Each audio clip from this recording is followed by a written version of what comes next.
How to mic your Zhiyun Smooth 4. We'll be using the Digitalfoto microphone mount and mount it on the collar of the pen motor. Make sure to mount the cold shoe on the right hand side so that the microphone is closer to the microphone port on the bottom of your phone.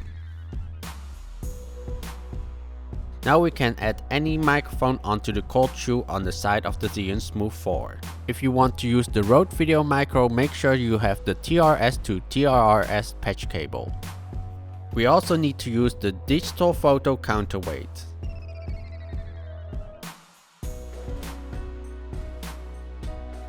Because we are plugging in a microphone into our phone, we need to move the phone further out so that we have space for the mic jack. However, because it's moved further out, it's quite unbalanced, so we need to use a counterweight to get the balance correct.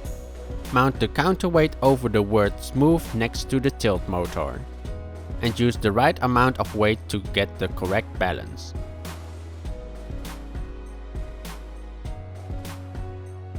That was how to mic your Zhiyun Smooth 4. Hope you guys found this a very useful video. If you want to see more upcoming videos, please hit that subscribe button here below. Also make sure to hit that bell icon so you're always updated when I post a new video. Thank you guys for watching, and I'll see you the next time. Bye bye.